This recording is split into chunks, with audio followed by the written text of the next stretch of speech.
Bienvenue dans Smart Bourse, votre émission quotidienne sur Bismart for Change pour rester à l'écoute des marchés. Vous nous retrouvez tous les jours en direct à 17h, à la télévision via vos box. Vous nous retrouvez en direct également en live sur les réseaux sociaux et notamment sur notre compte LinkedIn et en rattrapage, bien sûr, chaque jour en replay sur bismart.fr ou encore en podcast sur l'ensemble de vos plateformes préférées. Au sommaire de cette édition ce soir, la France qui s'invite à la une de l'actualité financière mondiale et pas forcément pour de bonnes raisons. Vous le savez aussi bien que nous autour de cette table, le stress est palpable sur les actifs français, à commencer par l'indice CAC 40 qui sous-performe aujourd'hui encore ses pairs européens sur le marché de la dette française.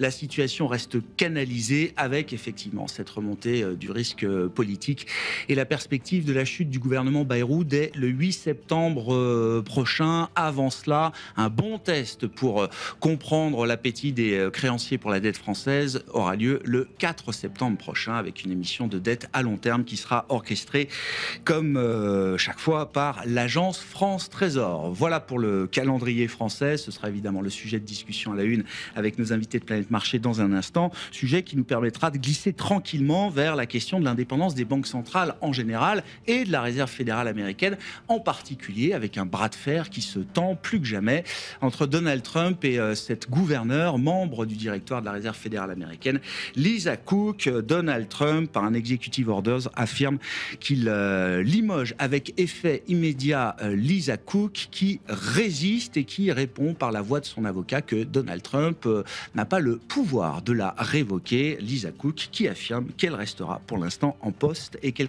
continuera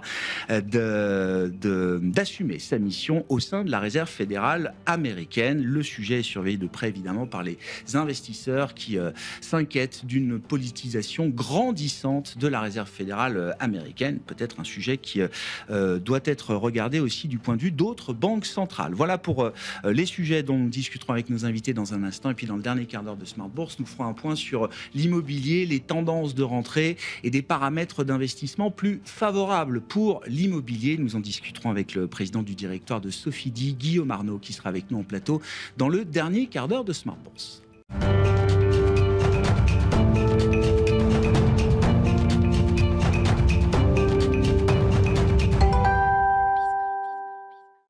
Tendance, mon ami, comme chaque soir en ouverture de Smart Bourse, Pauline Gratel est avec nous et vous apporte les infos clés du jour sur les marchés. Bonsoir Pauline. Bonsoir. Les infos clés du jour sont des infos françaises. Tous les regards sont tournés vers la France, effectivement, avec cette remontée d'un cran du risque politique. Oui, François Bayrou a annoncé la tenue d'un vote de confiance le 8 septembre prochain grâce à l'article 49.1 de la Constitution à l'occasion de sa conférence de presse consacrée au budget 2026. Un vote qu'il est presque sûr de ne pas obtenir et qui entraînerait alors la chute du gouvernement. Le RN, le PS, LFI et les écologistes ont immédiatement annoncé qu'ils ne voteraient pas la confiance. Le Premier ministre François Bayrou qui est confronté au rejet évidemment de son plan d'économie qui avait été détaillé en partie au début de l'été. Oui, un plan de 44 milliards d'euros d'économie. Le projet présenté par le gouvernement vise à faire passer le déficit public français sous 3% du PIB en 2029. Cette année, il est attendu à 5,4% du PIB. Si le gouvernement ne réduit pas le déficit, les agences de notation baisseront certainement la note de la dette française. La prochaine décision de Fitch, par exemple, est attendue le 12 septembre. Quelles ont été les réactions observées notamment sur les marchés obligataires ? Le rendement de l'obligation française à 10 ans s'établit au-delà de 3,50%, au plus haut depuis le mois de mai, c'est-à-dire en hausse de plus de 10 points de base depuis vendredi. Le rendement allemand de même échéance évolue autour de 2,75%. Le spread entre ces deux obligations se tend au-delà de 75 points de base, au plus haut depuis avril. Bon, on reste en territoire connu à ce stade du point de vue des écarts de primes de risque sur les marchés obligataires. Qu'en est-il par ailleurs des marchés actions et de notre indice parisien CAC 40 ? Le CAC 40 perd environ 1,5% après avoir clôturé hier en repli du même ordre. L'indice parisien s'établit aujourd'hui autour de 7 700 points, pénalisé par les valeurs les plus domestiques, à commencer par les banques. BNP Paribas, Crédit Agricole et Société Générale plongent de 7 à 8%. Globalement, l'Europe est dans le rouge. L'Eurostoxx 50 cède 0,8% et la volatilité popularité remonte.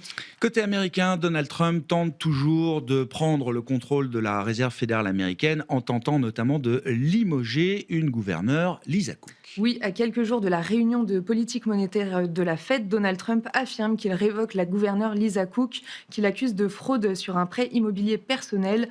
Trump a déterminé qu'il y avait assez de raisons pour la renvoyer avec effet immédiat. Lisa Cook assure de son côté que ce n'est pas le cas, que Donald Trump n'a pas le pouvoir de la renvoyer et indique qu'elle reste à son poste pour l'instant. Bon, peu de doute sur le fait que cette action sera sans doute menée et contestée en justice, Pauline. Oui, mais si jamais elle aboutit, elle permettra à Donald Trump de remplacer Lisa Cook par un membre qu'il aura choisi lui-même, dans un contexte où il ne cesse d'appeler à la baisse des taux et où Lisa Cook avait voté en faveur du statu quo lors de la dernière réunion de politique monétaire de la Fed. Toute nouvelle nomination devra être validée par le Sénat. Que dire des tendances observées sur les marchés américains dans ce contexte? Les indices actions ont ouvert sans tendance marquée autour de l'équilibre pour le Dow Jones, le Nasdaq et le S&P 500. Sur le marché obligataire, le rendement américain à 10 ans est globalement stable sous 4,30% aujourd'hui. Sur le marché des changes, l'euro a accusé le coup hier et se stabilise aujourd'hui autour de 1,1650 $. Quel est le programme de demain attendu sur les marchés, Pauline? L'agenda macro de demain sera particulièrement calme. Les investisseurs devront patienter jusqu'à la clôture des marchés américains pour prendre connaissance des résultats de Nvidia. Tendance, mon ami, chaque soir en ouverture de Smart Bourse, Pauline Grattel vous apporte les infos clés du jour sur les marchés.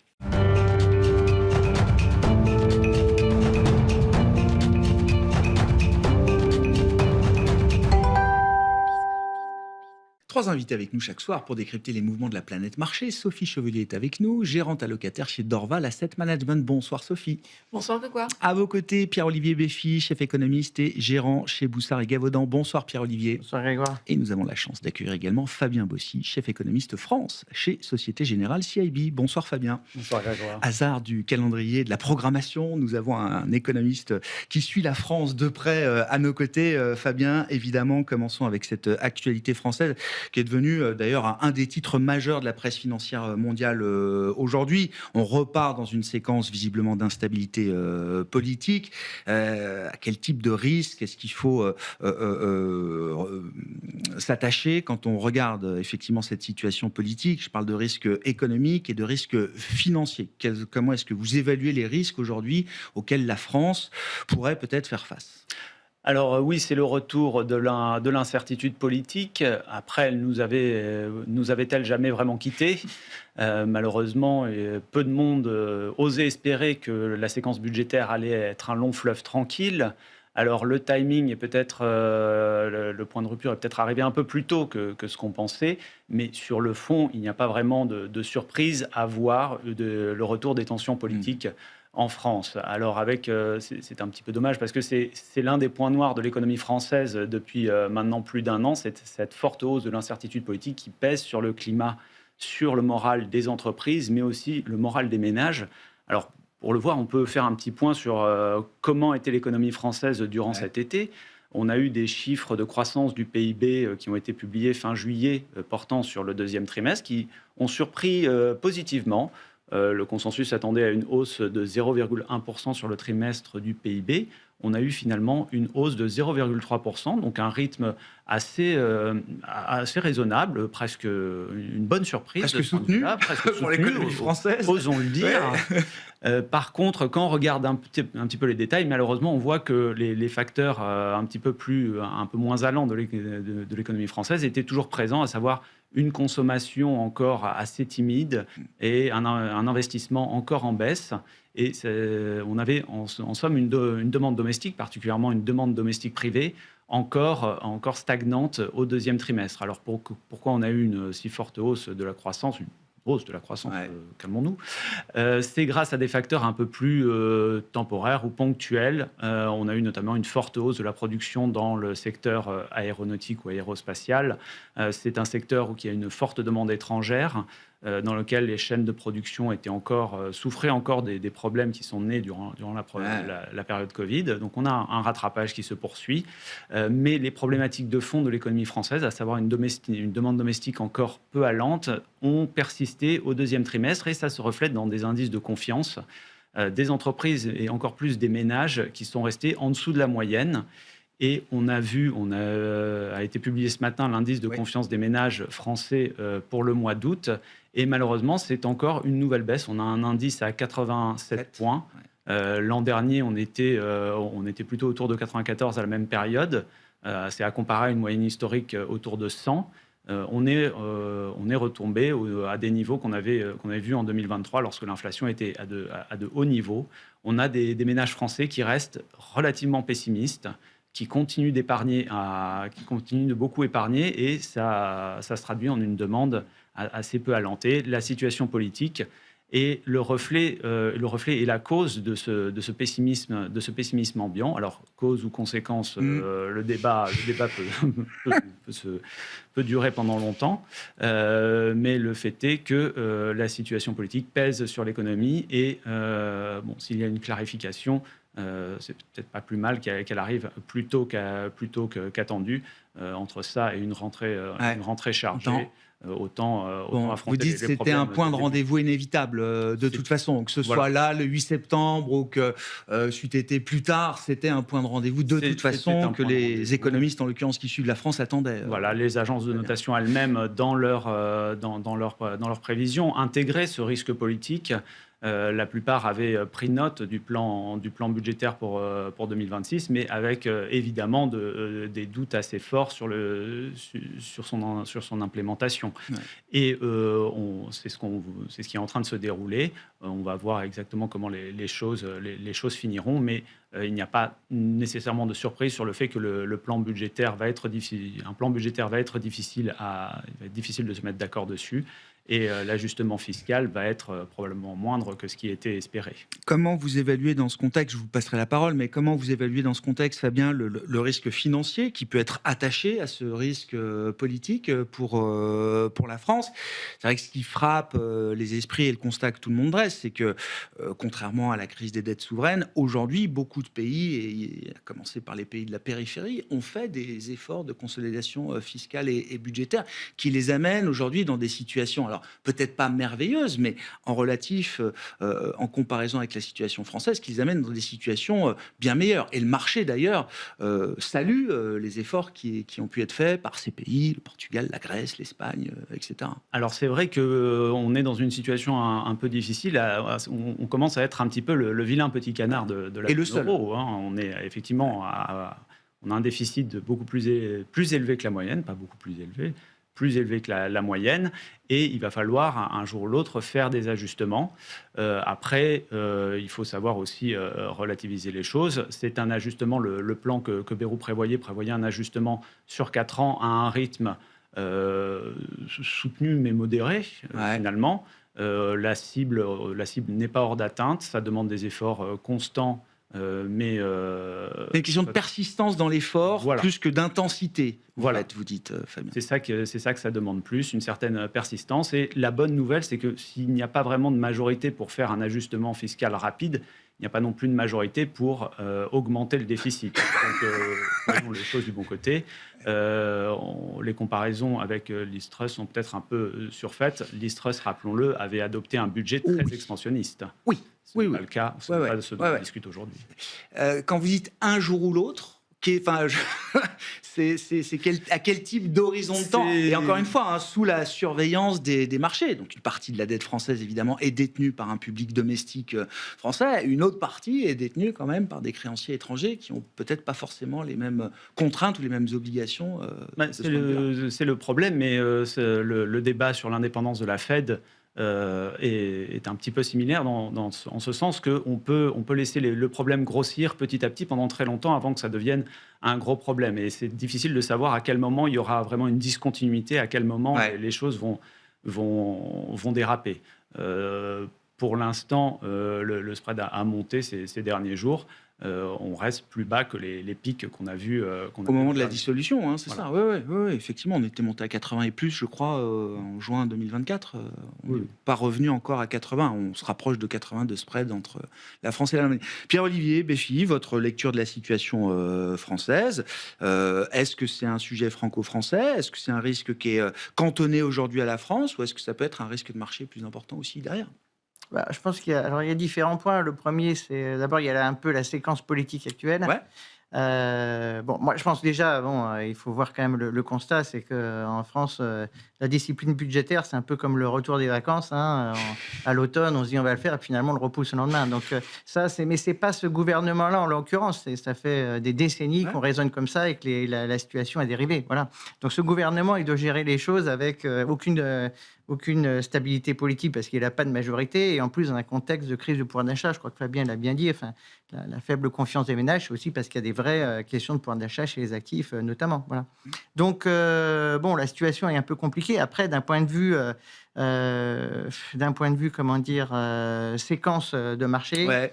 Moi, je pense que d'abord, il faut, sans doute, il y a deux solutions à ce qui va se passer. C'est-à-dire que la première, si Bayrou ne survit pas à son vote de confiance, qui est quand même sans doute le scénario principal qu'on peut donner aujourd'hui, soit on aura la prolongation d'un gouvernement technique, voilà, soit on va avoir des législatives. Voilà.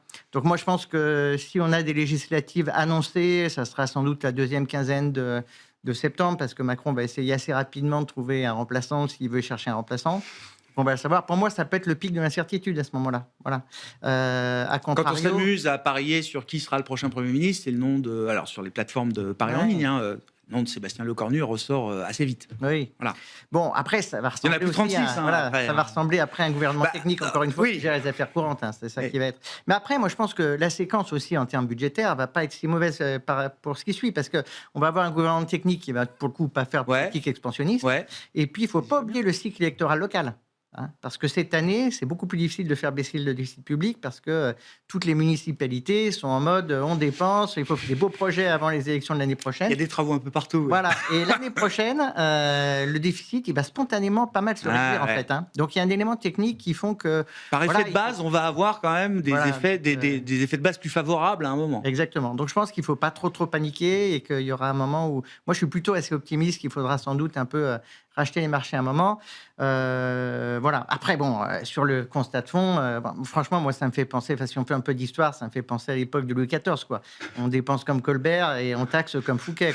Bon, ça s'est fini avec la Révolution française à peu près 25 ans plus tard. Enfin bon, je pense que c'est aussi le climat actuel. Donc oui, on n'est pas sorti de l'auberge. Pour moi, le point vraiment d'ancrage, ça va être ce qui se passe en 2027. Mais je pense que, encore une fois, d'un point de vue tactique, oui, il y a le stress maintenant.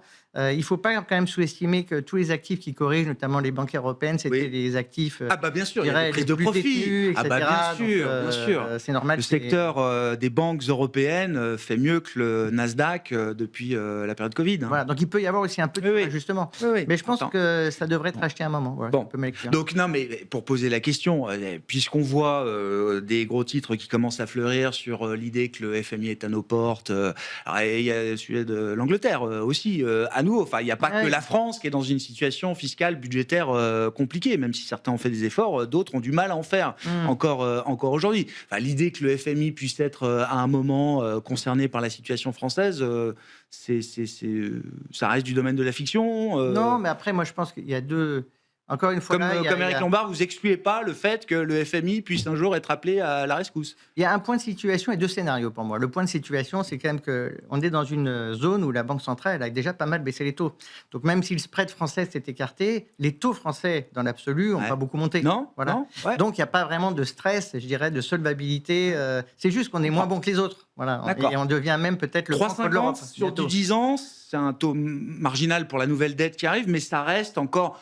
On peut vivre un temps, en tout cas, avec ce niveau de taux-là aujourd'hui. Il y a de l'augmentation structurelle des charges d'intérêt qui se fait parce qu'on a emprunté beaucoup moins cher après le Covid, etc. Bien sûr. Mais on n'a pas une poussée brutale de solvabilité là-dessus. Donc ça, donc il me semble qu'il y a des différences en termes structurels. La deuxième chose, c'est en effet que sur les scénarios, il y a le scénario de la lente glissade, où on va attendre à chaque fois qu'il se passe quelque chose, mais en fait, on glisse petit à petit, et ça peut durer très très longtemps. Voilà.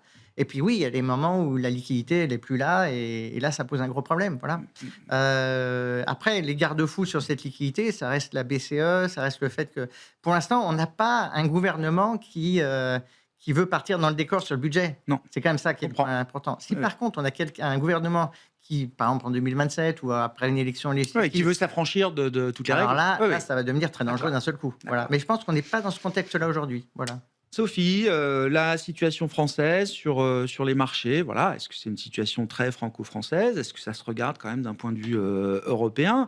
Et qu'est-ce que ça implique pour l'investisseur? Alors, est-ce qu'il y a un moment où il faudra, oui, il y a toujours un moment où il faudra racheter, j'imagine, mais quel va être un peu le scénario, la séquence à laquelle vous allez vous attacher pour vous dire, tiens, c'est peut-être le moment de remettre un peu d'action française, pourquoi pas? Oui, alors, alors déjà, il faut bien considérer que les actifs français portaient déjà une prime de risque importante. Ouais. C'est-à-dire qu'on a eu la dissolution On en sous-performe depuis 2024. juin 24. Voilà, exactement. Les taux, l'écartement du spread de taux, si on prend un indice pondéré par le PIB Mhm. européen, on a aujourd'hui une prime de 30 points de base. On avait une décote de 20 points de base au moment de la dissolution. Donc, effectivement, le coût de la dette, a augmenté de 50 points de base. Mais ça ne bouge plus. C'est-à-dire que ça ne bouge pas particulièrement. Là, on a repris 5 points de base. Oui, sur oui. l'annonce. Il n'y a rien de très violent, je suis d'accord. En fait, il n'y a rien de très violent en réalité. On parle donc du secteur bancaire. Effectivement, il y a une consolidation importante. Enfin, c'est pas que le secteur bancaire d'ailleurs, hein, c'est tout ce qui peut être assimilé à des victimes On a nationales. vu les concessions C'est-à-dire, hier, le exactement. BTP, bien sûr. Où est-ce que le bien sûr. gouvernement pourrait aller prendre de l'argent via une taxe supplémentaire, etc. Bon, il y a déjà, quand on regarde, par exemple, je prends l'exemple de la BNP. Ouais. La BNP, donc, c'est une banque qui s'est revalorisée avec l'ensemble du secteur bancaire européen, mais qui aujourd'hui se paye sur un PE, donc le prix rapporté au résultat, de 7 fois, alors que la moyenne du secteur européen est à 10. Mhm. Donc le re-rating, en fait, la revalorisation, elle a été stoppée depuis le printemps. Ah ouais. Bon. Donc le cours de bourse a continué à monter parce que les résultats étaient très bons. Ouais. Mais il n'y a plus de revalorisation du secteur européen, puisque effectivement, le principal risque aujourd'hui du point de vue de l'investissement en actions sur des sociétés françaises, c'est le risque fiscal. Mmh. C'est-à-dire, est-ce que le gouvernement, qui a protégé quand même un peu les entreprises, est obligé d'offrir une concession, par exemple au Parti socialiste, pour faire passer son budget et dit, bon, bah d'accord, ok, alors on va taxer, tac, tac, tac, on va mettre une super taxe sur les profits des grandes entreprises. C'est pas complètement impossible à imaginer. Et là, du coup, le gouvernement tient et on est reparti. Donc c'est ça, mais ça, c'est déjà payé. Ouais, ouais. Enfin, sur 2 jours, la BNP, la Soggen, Oui, AXA, oui. AXA, enfin, Ouais, ouais. des sociétés qui sont, bon, voilà, ont perdu pratiquement 10%. Le marché est capable de mettre un prix très rapidement sur cette situation extrêmement rapidement, politique. Ouais, ouais. extrêmement rapidement. Donc, ce choc-là, il est absorbé d'ores et déjà. Sur les financières au sens large européennes, c'est aussi une opportunité de prendre des bénéfices, je pense. Oui. Parce qu'on a effectivement un secteur qui aujourd'hui n'est pas cher, Non. en tout cas, mais qui s'est revalorisé de façon extrêmement rapide depuis le début de l'année. C'est-à-dire que c'est un secteur c'était un rallye silencieux depuis 2-3 ans, et puis cette année, il y a eu une Ça fait 4-5 ans que ça accélération. dure, hein. Ah oui, bien Ouais, sûr. ouais, ouais. Mais cette année, il y a eu une accélération, Ouais. une augmentation du positionnement. Les investisseurs ont redécouvert les banques, Ouais. y compris les investisseurs internationaux d'ailleurs. Se sont engouffrés sur à peu près le seul secteur qu'on pouvait acheter, il faut être honnête. Et donc, tout le monde a revalorisé ce secteur-là. Aujourd'hui, on paye les bancaires européennes, on l'a dit, 10 fois, 1,3 fois les comptes propres, etc. On n'est Mhm. pas du tout pour un RE, donc pour un retour sur le capital, aux alentours de 12%. Donc, on n'est pas très cher. Ouais. Par contre, on peut vraiment respirer. Le secteur, il a pris 60% depuis le début de l'année. Non, il n'y a rien de douloureux Voilà. pour les investisseurs. Donc, avoir non. des cours de bourse, effectivement, Non, par baisser contre, d'un on peu plus peut de 30%, avoir là. des prises de bénéfices, du repositionnement, etc. Donc ça, je dirais qu'entre guillemets, c'est un peu légitime. Pour autant, je ne pense pas qu'il faille se sauver du secteur. Je pense que le secteur reste attractif, que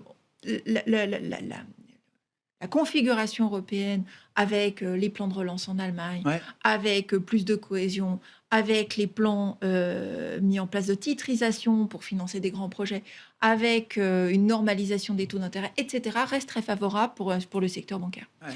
Et on a quand même des dividendes en agrégé qui sont supérieurs à 5%, plus des rachats de titres. Donc on n'est pas non plus, par contre, une respiration.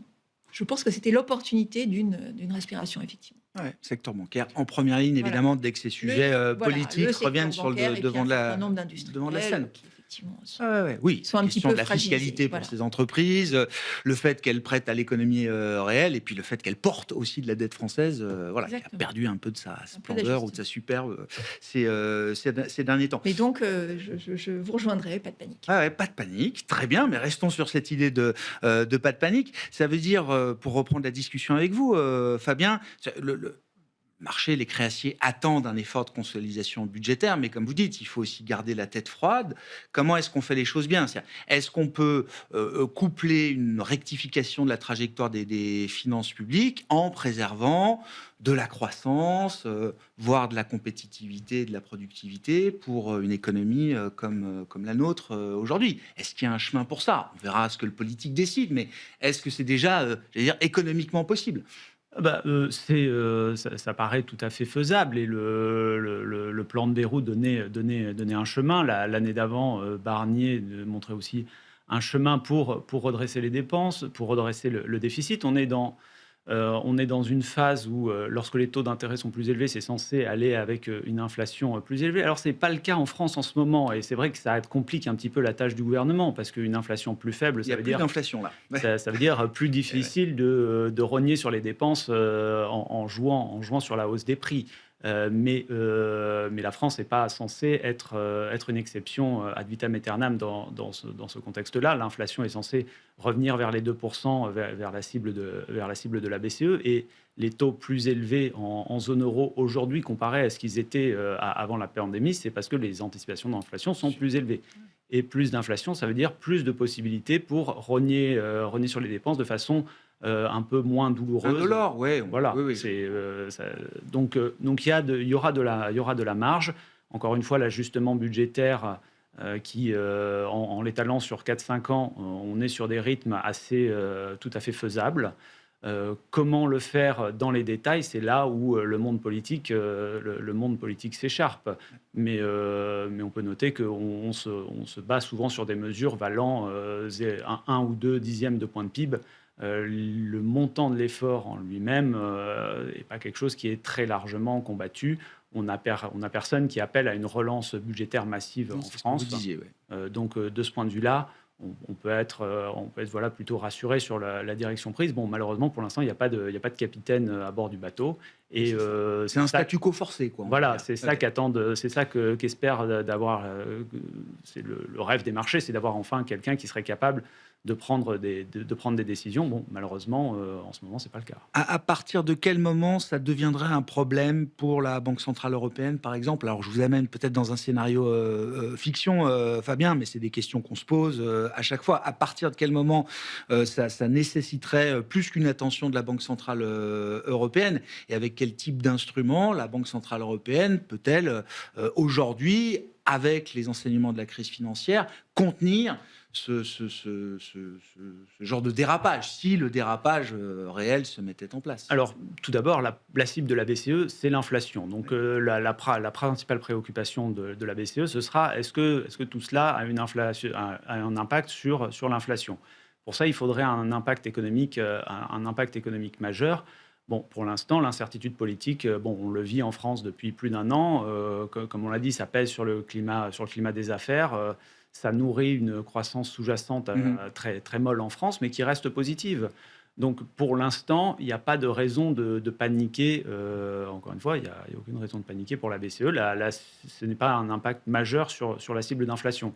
Après, est-ce que, et pour l'instant, et sur le plan des marchés financiers, là aussi, on n'est pas du tout dans une configuration qui appellerait une réaction spécifique. Pour l'instant, on en est très loin. Ouais. Bon.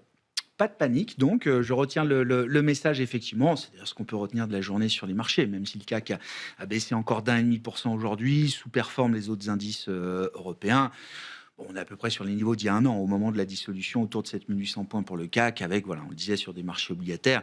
Bon, des investisseurs qui mettent un prix, mais encore une fois, sans rupture, sans discontinuité par rapport aux tendances qu'on pouvait observer jusqu'à présent. On n'a peut-être pas totalement bouclé le sujet. Si vous avez encore quelques remarques, Pierre-Olivier, et puis je veux bien qu'on en vienne à la question de l'indépendance des banques centrales. Encore une fois, dans un contexte où les niveaux d'endettement accroissent peut-être un peu la pression et la responsabilité pour certains banquiers centraux également. Comment vous regardez ce qui se passe aux États-Unis? Ça va vite. Oui, après... Moi, je pense qu'il y a deux. Enfin, on le voit à travers ce qui est pricé pour l'année prochaine en termes de baisse de taux. Chez qui? Aux États-Unis. Aux Non, on États-Unis. est passé aux États-Unis. Oui, Parce que je comprends. Non, mais moi, je je vais vais bien. continuer un peu sur la France et le marché. Non, mais bon, passons aux États-Unis. on en parlera Les tout à États-Unis l'heure. méritent bien quand même quelques minutes de discussion. Voilà, Je vous l'accorde. Mais sur les États-Unis, je pense que la Fed, c'est assez clair je pense qu'il va quand même couper. Je vois encore des gens qui Septembre, c'est done deal. Même pour moi, c'est un done deal. Pour deux raisons. La première, c'est que déjà, quand on regarde historiquement, quand on a deux membres de la Fed qui sont en désaccord à la baisse. Historiquement, 100% dans tous les cas. Le meeting suivant. Non, dans les 3 meetings qui viennent, il y a des cuts. D'accord. Voilà. C'est pas toujours le tout premier meeting. Mais en gros, il y a des cuts qui arrivent. Bon. Voilà. D'autant plus que on commence à avoir des remplacements le board devient plus dovish. Voilà, on va dire ça comme ça. Deuxième chose, les révisions d'emploi. Donc, les révisions d'emploi, quand elles sont aussi fortes. Généralement, et qu'en plus il y a un chiffre qui est moyen, généralement les 2-3 surveys qui sortent après, 2-3 sont plutôt pas très bons. Voilà. Donc je pense que celui de septembre va être moyen. Et en plus, on a la révision trimestrielle qui arrive 2 jours plus tard. Ça, j'en oublie. De l'emploi. Ah oui. Et celle-là, elle va être drastique. Ouais. Parce que quand on regarde les chiffres de l'enquête ménage aux États-Unis par rapport au NFP, il y a peut-être 1 million d'emplois où on ne sait pas trop d'où ils viennent. Voilà. Donc, il y a un potentiel de révision à la baisse très fort aussi sur l'annuel. Voilà. Bon, je pense qu'il y aura assez d'arguments, je dirais assez de viges pour que Powell il coupe en septembre. Voilà. Et quel sens il va donner à cette baisse de taux? C'est un ajustement assurantiel? C'est pas le début d'un cycle de baisse? Alors, je sais pas, on va voir. Parce que là, il est quand même surpris d'un point de vue très dovish. Je trouve que c'est assez clair ce qu'il veut faire. Il veut couper les taux de toute façon. Donc, on y va. Voilà. Après, le problème de Powell, c'est un peu comme Keynes qui disait que quand les faits changent, je change d'avis. Bon, lui, il change d'avis quand les faits changent, mais bon, les faits changent plus que lui. Donc, à la fin, il se retourne en permanence. Le marché change, oui. Voilà, tu connais bien mon avis sur Powell. Je ne peux pas en rajouter aujourd'hui. Non, moi, le risque que je vois, c'est qu'aujourd'hui, il est en train de couper les taux, et il va sans doute couper les taux dans un moment où l'économie américaine est fragilisée. Elle est fragilisée pourquoi? Parce que, notamment, on a un resserrement budgétaire. En fait, c'est ce qui se passe par-dessous. C'est-à-dire que Trump, il a commencé par les tarifs. Et pour l'instant, il ne fait pas de stimulus budgétaire. Voilà. Il y a un tout petit peu de stimulus parce que, par exemple, les mesures de dépréciation accélérée du capital sont déjà en place et donc rétroactives au début de l'année. Mais pour l'instant, c'est un effet domaine. Il n'y a aucune entreprise qui s'est mise à monter l'investissement. Voilà. Donc, ce n'est pas un effet économique, c'est un effet financier. Seul le marché a anticipé les baisses d'impôts à venir. Voilà. Et donc, du coup, on est dans la phase de resserrement budgétaire. On est dans la phase où, par exemple, typiquement, le ménage, ça se voit dans l'inflation. On est un peu dans un méli-mélo. On a les taux immobiliers qui restent quand même très, très élevés. Donc, on a un peu de décélération des prix immobiliers, etc. Donc, l'inflation immobilière est plutôt légèrement en baisse. Et puis, pour tout le reste, on a une augmentation du prix des biens parce qu'en fait, on commence à avoir de la contagion, même si elle est graduelle, parce qu'il y a eu des anticipations d'importation qui ont été faites en début d'année, etc. Mais par contre, on voit que dans les services, c'est un peu moins bien. Parce qu'on voit que les ménages sont contraints, justement, par ces hausses de tarifs et de contraintes de pouvoir d'achat. Mais moi, je pense que l'année prochaine, l'économie américaine, elle va être très forte.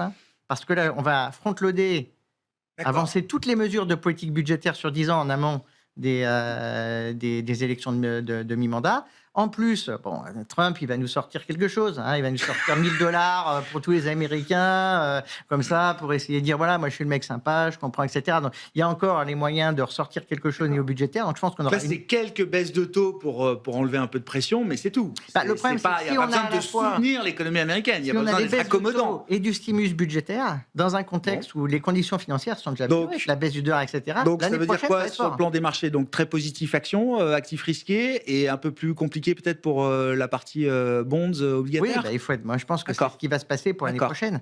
Après, je pense que c'est plutôt quelque chose qui va être joué en fin d'année. Voilà, je pense qu'on peut avoir un très très bon rallye de fin d'année grâce à ça. Mais pour en revenir à la question du départ qui est posée, c'est que le problème, c'est que le marché, il a du mal à presser ça. On voit que l'année prochaine, il presse encore plus de baisse de taux. Parce qu'il y a la politisation de la Fed. Donc, on a même le risque que la Fed, l'année prochaine, continue à baisser alors que l'inflation réaccélère. Voilà. Et ça, c'est quand même assez baissier dollar. Et donc, ça va être assez bon pour les actifs réels. Les actions en font partie, mais je pense qu'il n'y a pas que les actions. Il peut y avoir les matières premières, etc. On va rentrer dans un schéma qui peut tourner très, très vite par rapport à l'atmosphère qu'on a aujourd'hui. Ça vous inquiète, la question de l'indépendance des banques centrales? En tant que gérante, investisseur, Sophie? C'est un vrai sujet. Non, oui, c'est un vrai sujet. Heureusement, en tout cas, le système américain a énormément de check and balance, c'est-à-dire de... Ça existe encore? Oui, ça existe encore. Effectivement, la Fed va être probablement un petit peu plus dovish, mais pour autant, il ne peut pas complètement renverser l'ensemble du collège électoral, enfin, l'ensemble du collège de la Fed. Donc, la question ne se pose pas en ces termes. C'est là encore, enfin, c'est du bruit politique très, très, très, très désagréable. Ça fragilise effectivement un petit peu la confiance, mais ça ne remet pas complètement en question, non, effectivement, la problématique d'indépendance de la Réserve fédérale. Mais on comprend la tentation pour Donald Trump, effectivement, à sa place. Oui. Vu qu'il ose tout et que rien ne l'arrête, pourquoi il n'essaierait pas ça aussi? Ça se retrouve, donc dans la baisse du dollar, dans les primes de risque, les primes de terme. Alors, dans les primes de risque, sur les actifs américains, pas tant que ça, mais sur le dollar principalement.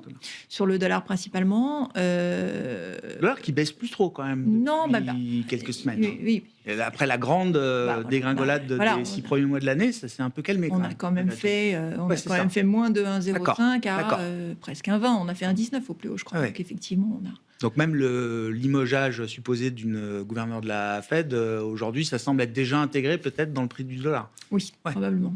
Et puis bon, entre-temps, on a le risque politique européen qui se réveille. Donc bon, voilà, c'est aussi un jeu de vase communicant qui sera le plus moche dans l'ensemble. Donc voilà. Bon. Question. La dépense de la Fed. Bon, j'ai un petit avis un poil différent de Sophie, mais je pense que la Fed, d'abord, elle est sous dominance budgétaire depuis 2009. D'accord. Avec les... Donc elle est plus totalement indépendante. Donc elle a déjà perdu une partie de son indépendance opérationnelle, on va dire ça comme ça. Quand on est en déflation par la dette, en fait, le gros problème qu'on a, c'est que si par exemple il y a trop de resserrement budgétaire, on est obligé de faire du QI, enfin essayer d'aller beaucoup plus loin pour relancer l'économie. Et je pense que quand même, depuis Biden, c'est-à-dire que ça remonte avant Trump, je pense qu'il y a quand même un comportement du gouvernement américain qui a cassé un peu une partie de l'indépendance de la Fed. Ça se voit à travers plusieurs éléments. Le premier, c'est par exemple la gestion des émissions obligataires américaines. Ouais. Enfin, déjà, avec Yellen, on avait déjà énormément de T-bills qui étaient mis en place. Ouais. L'idée, c'est de contraindre encore plus l'offre sur la partie longue. Le ministre actuel des Finances, il a critiqué, mais il fait exactement la même chose. Et puis, ils sont avec la crypto, etc. Ils font tout pour essayer de monétiser une partie de la dette publique et de le faire en accélérant les émissions de la partie courte, etc. Une banque centrale qui est dans ces conditions-là, c'est très compliqué pour elle parce que ça veut dire que ces taux, en fait, ça devient les taux du gouvernement essentiellement pour la dette. Donc, c'est pour ça que le gouvernement se plaint de plus en plus de se dire, mais regardez, c'est à cause d'eux qu'on paye des charges d'intérêt démentes. Voilà. Et puis, sur la partie longue, ça empêche une partie de la transmission de la politique monétaire. Donc, moi, je pense qu'elle est déjà bien écornée. Et l'autre point, c'est que, historiquement, on l'a vu après la Seconde Guerre mondiale, quand on arrive à des taux d'endettement aussi élevés, c'est difficile de s'en sortir sans des taux réels négatifs, sans laisser un peu filer l'inflation, etc. Parce que sinon, ça devient... c'est le régime à la grecque où on commence à faire des coupes budgétaires démentes, nouveau etc. framework qui supprime quand même les références à l'effective lower bonds, etc. Il y a quand même des c'est tout le paradoxe de la... On sent quand même qu'ils n'ont pas envie de revenir à ça, quoi. Oui, mais bon... à la Pareil fin, pour la BCE, j'imagine. À la fin, quand ça coûte tellement cher, et puis on va inventer des trucs. On va expliquer que c'est parce qu'on est en compétition avec la Chine qu'aujourd'hui, on va quand même pas s'amuser à payer 5-6 points de PIB de taux de charge d'intérêt, alors qu'on pourrait utiliser ça pour la vie des gens. Donc de la répression financière devant nous encore, et des taux réels les plus accommodants possibles, je suis d'accord positifs, il y a quand même un souci de garder cette idée d'indépendance. Voilà, que dans les faits, elle reste quand même indépendante. Mais, dans l'idée, elle reste indépendante. Mais il y a quand même déjà des craquements qui sont quand même assez forts, je pense, et qui risquent de s'amplifier avec les contraintes budgétaires. Fabien, sur l'indépendance des banques centrales, beau sujet. C'est un beau sujet. Je vais faire un petit plaidoyer quand même en faveur de l'indépendance des banques centrales. Ça sert à quelque chose. Alors, on espère que ça sert à quelque chose. Ce serait dommage autrement. Mais c'est vrai que on peut se rappeler que l'indépendance des banques centrales est devenue une norme après les fortes hausses d'inflation dans les années 70-80. C'est devenu le grand remède que les économistes ont prescrit. Et ce qu'il faut se rappeler, c'est que dans les années 70-80, on ne faisait pas des politiques monétaires. Sur le moment, on n'avait pas forcément l'impression de faire des politiques monétaires très accommodantes. Les taux étaient un peu plus bas que ce qu'ils auraient dû être. sous la pression des politiques, en essayant de faire baisser un taux de chômage qui était toujours trop élevé, qui continuait d'augmenter parce que l'inflation n'était pas contrôlée. Alors on a l'impression que moins d'indépendance des banques centrales, c'est pas grave tant que les taux restent à peu près proches du niveau neutre, mais des taux qui sont constamment en dessous de là où ils devraient être, même si c'est pas forcément beaucoup, ça peut suffire à nourrir un décrochage des anticipations d'inflation à long terme. C'est pour ça qu'on avait fait l'indépendance des banques centrales. Alors, il y a un grand débat à avoir si est-ce que c'était vraiment utile, est-ce que c'est vraiment ça qui a créé l'inflation, est-ce que c'est vraiment ça qui l'a fait baisser. Le débat est tout à fait ouvert, mais c'est quand même quelque chose à avoir en tête lorsqu'on parle de ça. Et voir effectivement le président Trump plaider pour un très fort assouplissement monétaire alors que le taux de chômage est à 4%, c'est quand même quelque chose d'un peu surprenant. C'est vrai, mais on n'est pas non plus... Enfin, on est quand même au-dessus du taux neutre, en l'occurrence aux États-Unis. Modérément restrictif, c'est l'évaluation que fait. La politique monétaire est modérément restrictive. Il n'est pas impossible que le taux de chômage augmente. Et quand le taux de chômage commence à monter... c'est déjà trop tard. C'est plus difficile effectivement. Donc il y a quand même cette situation qui est un petit peu délicate. Après, c'est vrai que le mix politique monétaire, politique budgétaire va être particulièrement accommodant. Puis il va falloir bien distinguer un banquier central qui baisse les taux pour de bonnes raisons, sans être politisé ou arsenalisé par l'administration, par rapport à un banquier central qui lui aussi baisserait les taux et le ferait pour des considérations de flatterie ou autre. Une forme de défiance vis-à-vis de la dette américaine, vis-à-vis du dollar américain qu'on a entendu de plus en plus dans la sphère notamment des hedge funds. Voilà, c'est la fin du dollar. Oui. Bon, la monnaie de réserve, c'est quand même, on est quand même assez loin. La fin du dollar, en tout cas, le temps de trouver une alternative. Voilà, on va avoir du mal à le remplacer par l'euro, c'est un petit peu le problème. Bon, qu'est-ce qu'on fait sur les marchés là, en cette rentrée? Sophie, gardez la parole. Déjà, juste un mot de l'été. Moi, je mettais hier en titre un été Goldilocks sur les marchés. Alors, on m'a fait remarquer, oui, mais bon, les Goldilocks, c'est quand les taux sont plus bas, etc. Mais quand même, c'est un été où les choses se sont bien passées, à commencer pour les actifs risqués. Même sur le front des taux et du dollar, c'est vrai. La vol est un peu retombée quand même. Absolument, la vol est retombée, c'est vrai facialement. Dans la pratique, il y a quand même pas mal. Alors, vraiment, le marché, il est porté par deux grandes tendances. La croissance aux États-Unis avec la chaîne d'approvisionnement de l'intelligence artificielle, et toute la chaîne de valeur. Et puis, en Europe, grosso modo, les financières et le plan allemand.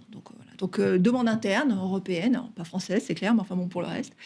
Et puis, aux États-Unis, ça. Donc, c'est marrant parce qu'on a d'un côté la value, de l'autre côté la croissance. C'est sympa. Donc, on a vraiment deux grands... Chacun est dans son domaine, quoi. Chacun est dans son domaine. Aux États-Unis, il y a pas mal de cracks qui commencent à apparaître, et on l'a vu notamment cet été, dans le domaine de l'intelligence artificielle, les questionnements qu'on peut avoir autour du retour sur investissement se font de plus en plus prégnants. On commence à voir aussi des gagnants et des perdants, notamment dans le monde des softwares. Et donc, il y a quand même pas mal d'interrogations, pas mal de rotations. Il y a une remontée spéculative quand même assez forte qu'on a vue aussi. Donc, en fait, il y a... Un niveau d'alerte qui remonte quand même vis-à-vis du marché américain, en tout cas, vis-à-vis de ce segment. Oui. Alors, moi, ce que j'aime bien dans l'évolution actuelle, c'est que effectivement, ce segment-là... valorise une forme de perfection pratiquement, avec des investissements séculaires extrêmement forts pour construire du data center, des chips. Donc ça, c'est super. Ça a apporté le marché sur tout le premier semestre. Est-ce que c'est ça qui va durer?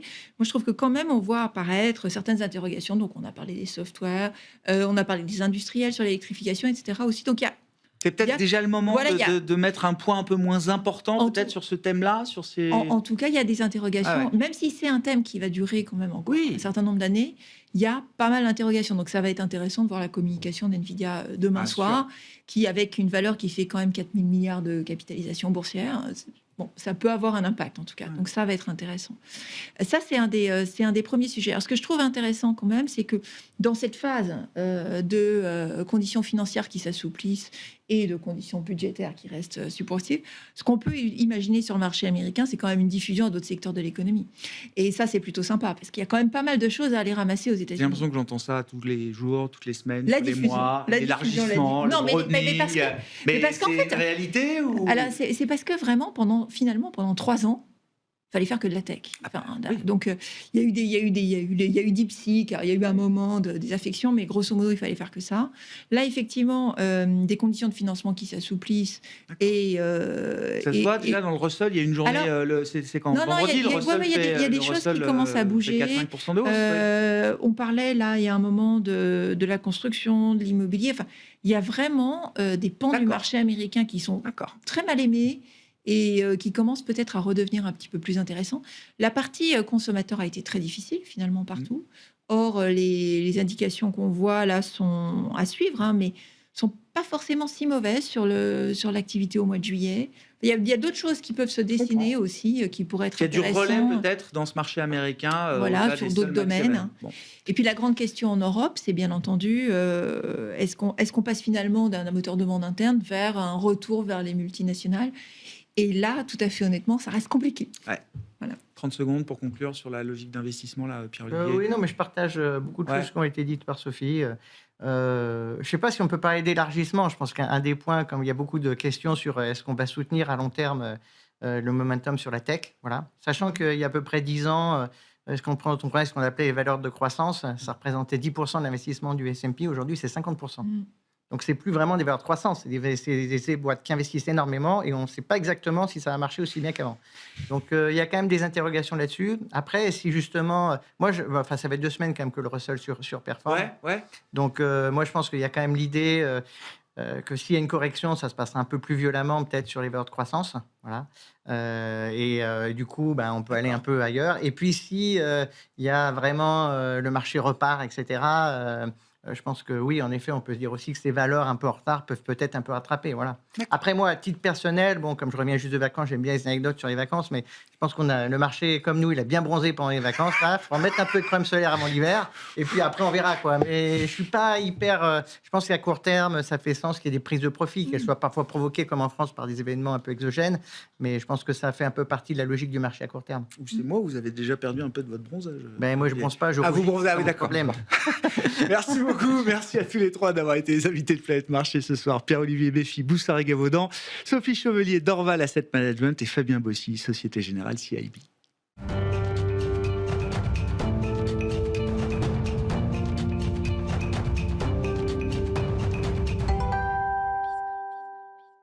Et nous parlons d'immobilier dans ce dernier quart d'heure, ce quart d'heure thématique de Smart Bourse. Oui, pour prendre un petit peu le pouls de l'ambiance de rentrée quand on évoque le sujet de l'investissement en immobilier à travers des SCPI en l'occurrence, puisque c'est le cœur de métier de Sophie Di et son président du directoire, Guillaume Arnaud, qui est à mes côtés en plateau. Bonsoir Guillaume. Bonsoir, Merci beaucoup d'être là. Oui, l'idée c'était de prendre un petit peu le pouls de la rentrée pour des investisseurs professionnels en immobilier. Le premier point, c'est celui des paramètres de marché. C'est vrai que vous l'écriviez déjà au cœur de l'été, Guillaume. Les paramètres de marché, on parle notamment des taux et de la courbe des taux, se sont enfin normalisés pour un investisseur immobilier. Oui, en effet. Alors, c'est vrai qu'aujourd'hui, l'actualité est riche et quand on est sur des placements de long terme, c'est toujours un peu compliqué d'avoir des nouvelles qui changent tous les 24 heures. Mais l'immobilier se raccroche vraiment surtout à la courbe des taux. Et la vraie bonne nouvelle, en fait, c'est qu'on est sorti là d'une période qui était inédite, de plus de 18 mois, de courbe des taux inversée. Donc, la courbe des taux est inversée, c'est que vous rémunérez mieux votre argent à court terme qu'à long terme. Donc, vous dire que c'est une bonne nouvelle pour l'immobilier serait vous mentir. Ouais. Et donc là, la bonne nouvelle, c'est que ça s'est normalisé. On a à nouveau des taux courts normaux, autour de 2%, et des taux longs, alors depuis quelques jours, qui ont l'air de monter un peu plus, donc ça quantifie un petit peu la courbe, mais on est dans une configuration où vous avez des taux longs autour de 3,50, des taux courts autour de 2%, donc c'est vraiment pour moi une configuration idéale pour investir dans l'immobilier. Mettons de côté le sujet politique français, on pourra en dire un mot, mais oui, si on regarde froidement la courbe des taux aujourd'hui en France et les courbes de taux en Europe, on est revenu à quelque chose d'assez normal. Il y a des écarts de taux entre les parties longues, les parties courbes, les parties courtes, et on retrouve un prix au futur. Oui, exactement, c'est-à-dire que vous avez ce prix au futur, c'est-à-dire que le placement long terme est mieux rémunéré que le placement court terme, donc avec les risques évidemment inhérents à ce type de placement. Et puis j'ai envie de dire, en fait, toute cette incertitude qu'on connaît depuis l'avènement de Trump, avec la situation politique française que je ne commenterai pas, si vous voulez, quelque part en creux, ça redonne de la valeur à cet actif qui est l'immobilier et qui, quoi qu'il se passe dans les 10 prochains jours au Parlement en France, a priori ne va pas s'échapper. Voilà. Donc c'est une façon aussi de voir ces phases d'incertitude que la classe d'actifs immobiliers, elle a de la valeur pour le long terme. L'incertitude n'est pas forcément un vent contraire, en relatif en tout cas pour l'investissement immobilier. C'est ce que vous dites.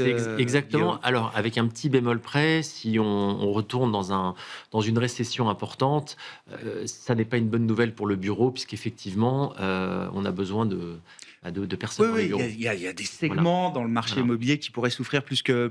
Mais je reviens encore aux paramètres de marché. Donc, normalisation de la courbe des taux. Oui. Qu'est-ce que ça va engendre et qu'est-ce que ça va engendrer comme phénomène de flux? Là aussi, vous regardez beaucoup les déterminants, les composants du marché de l'épargne. Guillaume, c'est important. Oui, parce qu'effectivement, on est un des gros collecteurs d'épargne en France. Et si vous voulez, l'épargne des Français, elle est finie. Et en fonction des configurations de marché, les gens vont plutôt aller sur des comptes à terme, sur des actifs généraux, des fonds en euros. Et là, cette configuration de marché, ce qui est intéressant, c'est que vous avez un livret A qui est retombé à 1,7%. Donc, vous voyez bien que c'était mieux quand c'était à 3,5%. Donc là, votre rémunération a été plus que divisée par 2. Vos comptes à terme ne vous rapportent plus rien. Les fonds euro-boostés arrivent aussi un peu en fin de cycle.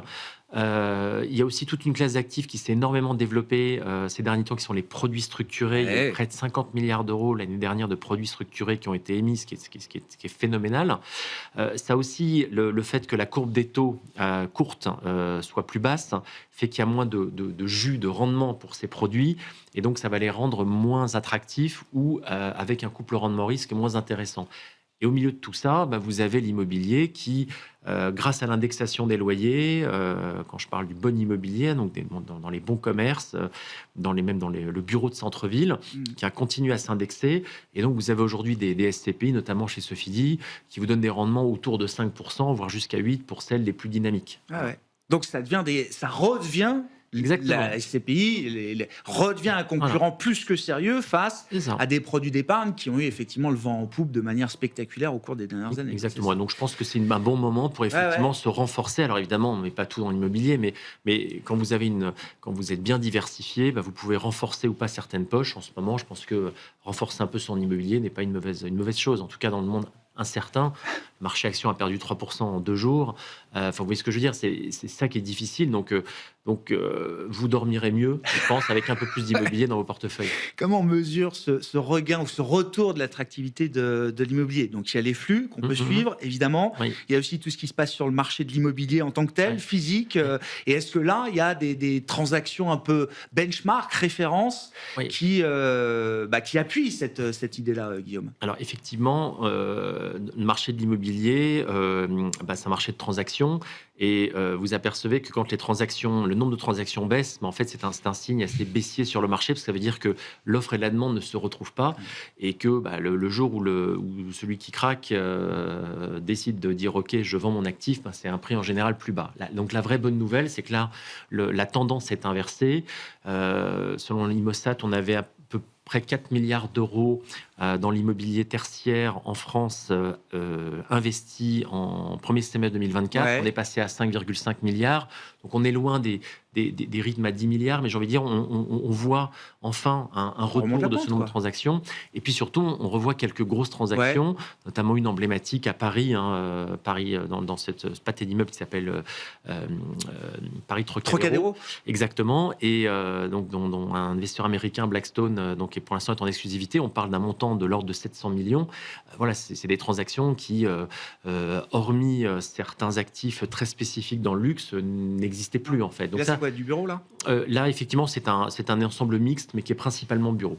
Et donc ça, si vous voulez, c'est des signes positifs. Un autre signe positif factuel, c'est que donc nos SCPI sont expertisés par des experts indépendants tous les 6 mois aujourd'hui. Oui. Et donc là, je peux annoncer qu'au 30 juin, les expertises chez Sofidy sont plutôt bien comportées. Alors vous avez évidemment à l'intérieur des classes d'actifs des mouvements toujours un petit peu différents. Comme la tendance est toujours la même, c'est que vous apercevez que dans la centralité, quand vous êtes dans les centres-villes, que ce soit bureau ou commerce, eh bien, les valorisations ont plutôt monté. Il y a encore en périphérie des bureaux qui doivent encore s'ajuster en valeur. En Allemagne aussi, on s'aperçoit que le bureau perd un peu de valeur, mais globalement, la bonne nouvelle, notamment chez nous, c'est que sur nos 6-7 SCPI, les valeurs de reconstitution, c'est-à-dire quelque part la valeur des actifs qu'on a, moins la dette, des portefeuilles, évoluent entre plus 0 et plus 2,5. D'accord. Donc on a une progression globale de l'ensemble des valeurs des portefeuilles sur le premier semestre, ce qui est un signe très encourageant. D'accord. Donc quand on a bien sélectionné ces actifs, vous dites que l'ajustement des prix est derrière nous. Il est fait. Oui, alors évidemment, si j'en étais sûr, voilà. Mais ce que je veux dire, c'est que tout ça, ce sont des signaux positifs qui s'accumulent et qui, quelque part, nous rendent un peu plus optimistes en ce moment sur la classe d'actifs. Alors, je vous ai entendu optimiste, mais déjà depuis quelques mois sur le commerce. Le retail, je veux bien qu'on en dise un mot, mais le bureau, ça m'intéresse parce que le bureau, il y a toujours une analyse encore assez mitigée. Alors, c'est peut-être un segment de marché qui s'est beaucoup polarisé aussi, peut-être depuis le Covid. Mais comment vous réfléchissez à l'avenir du bureau? Alors, vous évoquiez Paris Trocadéro, un ensemble mixte. Est-ce que c'est ça l'avenir, effectivement, du bureau? Trouver d'autres usages à côté du bureau traditionnel? Et puis, 5 ans après le Covid, encore une fois, est-ce que les tendances qu'on a vues naître sont imprimées pour de bon, définitivement? Alors, le Covid a amené 2 chocs majeurs dans le secteur immobilier. On en a parlé, il y a eu l'inversion de la courbe des taux, ça c'est réglé. La deuxième partie qui est en cours de règlement mais qui ne l'est pas, ça a été l'effet massif du télétravail que personne n'a vu venir. Avant la crise de Covid, dans les discussions, dans les comités d'entreprise, c'était plutôt on ne veut pas revenir à la maison avec notre ordinateur et on veut travailler au bureau et surtout pas à la maison. Et après le Covid, ça a été on veut tous travailler à la maison, on ne veut plus aller au bureau. Donc ça a été quand même un choc majeur puisque les Français se sont aperçus que pendant 4 mois, ils pouvaient à peu près travailler à distance. Donc ça, le choc, il est majeur. Donc maintenant, on est dans l'après-choc et dans les signes après-choc, les bonnes nouvelles, c'est quoi? C'est on s'aperçoit que le télétravail, ça peut être une solution 1 jour par semaine et ça dépend des business, etc. Mais que globalement, vous perdez l'affectio societatis de votre entreprise, vous la désorganisez si vous êtes full télétravail ou si vous avez 4 jours ou 5 ou 3 jours de télétravail. On voit aujourd'hui des grandes boîtes du CAC 40 revenir massivement contre le télétravail. Je prends l'exemple de la Société Générale qui veut maintenant l'interdire. Et donc ça, c'est une bonne nouvelle. En tout cas, la petite musique est une bonne nouvelle. Ça va prendre du temps, mais ça veut dire que les gens vont avoir plus besoin de bureaux. Donc ça, c'est un premier point positif sur le bureau.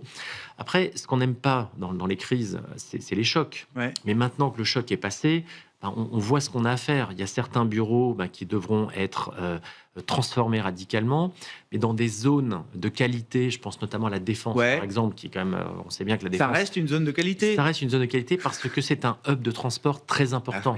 Vous êtes à une station de RER de Charles de Gaulle Étoile, vous avez des tramways, vous avez des bus, vous avez toute la banlieue ouest est très bien connectée, notamment Saint-Lazare, etc., à la Défense. Et donc, quand vous avez un bureau qui peut être changé de manière assez simple et qui peut recevoir du public, eh bien, vous avez des écoles. Aujourd'hui, vous avez pas mal d'écoles qui arrivent à la Défense. Quand vous dites des écoles, c'est quoi des écoles? Des écoles de commerce, des écoles... du secondaire ou des écoles.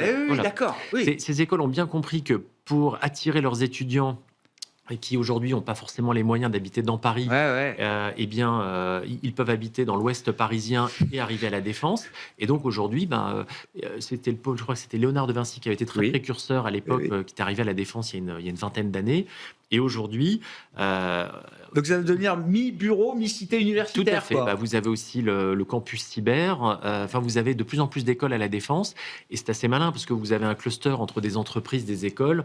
C'est plus facile pour aller trouver un stage, un apprentissage de l'autre côté de la rue. Comme on le disait à l'époque. Bon, la réinvention du bureau. Merci beaucoup, Guillaume. Voilà. Merci d'être venu évoquer ces tendances qui façonnent l'investissement immobilier en cette rentrée. Guillaume Arnaud, le président du directeur de Sofidy, était l'invité de ce quart d'heure thématique de Smart Bourse ce soir sur Be Smart for Change. Merci Grégoire.